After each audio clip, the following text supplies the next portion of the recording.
As a people following with the pawn races, we are going to see two important concepts who are going to help us to win this type of games or to draw loses games. And we're going to see the Zigzag and the Pendulum. I remember a game of the first match of the Catalan League of this year, who my team partner saved the game because his opponent doesn't know this concept of the Zigzag. So this really happened in real games. And when I watched in the game from the outside, I saw the correct move instantly because I well know this concept of the Zigzag and the Pendulum. Okay, we're going to start with the Zigzag. Okay, first here with white we should try to promote this pawn because black have this pawn too. So king f7 looks like the only move if we play e4. Now king e6 covering our king and just pushing a4. So king f7.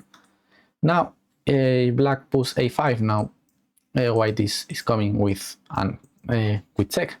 So we should play king d6, king f6, king d5, still following the pawn, king f5, and now black is coming with e4, so black start to finally advance the pawn, e4, and here important move, the Zigzag. The king have many ways normally to go to a same square. So for example, to reach e8, we have many routes. We have d6, d7, e8, c6, c6, d7, e8. We have like these two routes, or d6, e7, e8. We have like these routes. But if we go to d6, after king f6, this pawn is going to advance with check. So for that reason, we should play king c6, making the Zigzag. First, going forward with the king. I really like this idea. First, going forward with the king, and then when we return back to defend the pawn, we return to c6 instead of on d6, avoiding the check on e5. Here, king g6, we can try to make the same Zigzag with white, but just now king d5, and this pawn is going to promote with check. So white should play e5, a4, e6, a3, and now came another Zigzag. If white plays e7, now the black king defend. And if we held the pawn with king f6, now the problem is that the black pawn here promotes with check. So with white we're going to make the Zigzag 2 playing king g6. Black makes Zigzag, so we make Zigzag 2.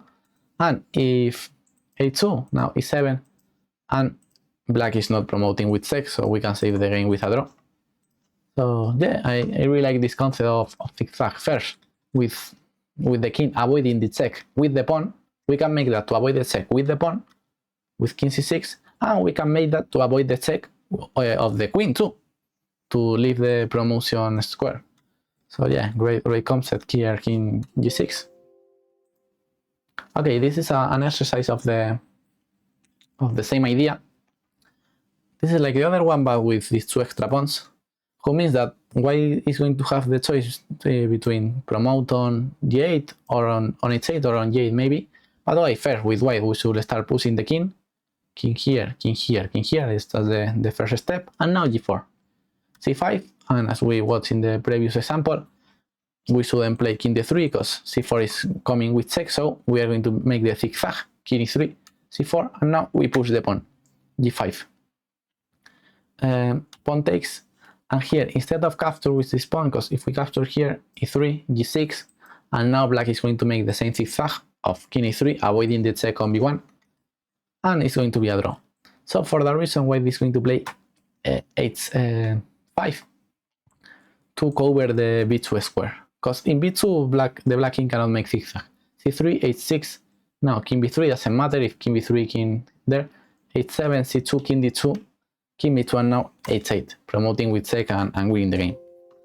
Okay, I hope that you understand the idea of the Zigzag, and now we're going to watch the Pendulum. The Pendulum is more or less easy. Just consists in go forward and go back, just a pendulum. Go there is a pendulum.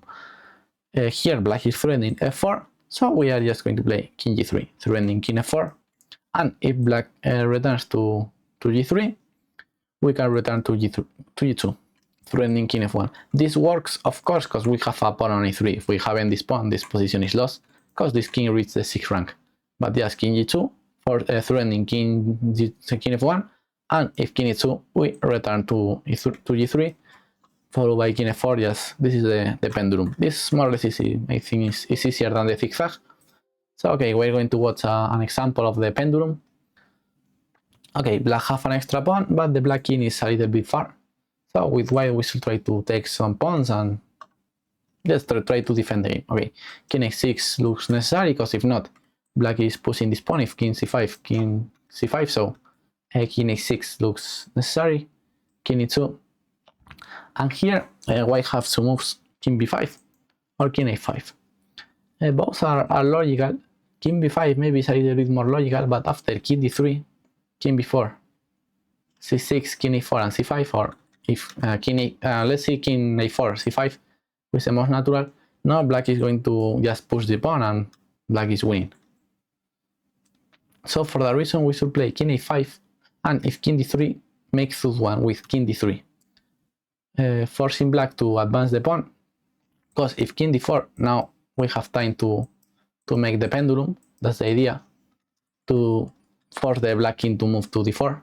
And if black plays c6, sorry, now instead of capture the pawn where c5 is coming and the king on d3 is perfectly placed, we are going to make ⑤1 and force the black king to move to b4. And now finally black should move the king, and now we can make the pendulum. So okay, this exercise makes the pendulum and the ⑤1. So okay, this is the last example of the video. This video is shorter than other ones, but I just want to put the focus into the zigzag and into the pendulum to make clear that these two concepts of the pawn races. So see you in the next video. There are not much more about pawns endgame, just I don't know, maybe 2 or 3 more about pawn endgames, the breakthroughs, and I don't know if I'm going to make more. So okay, see you in the next video. Bye bye.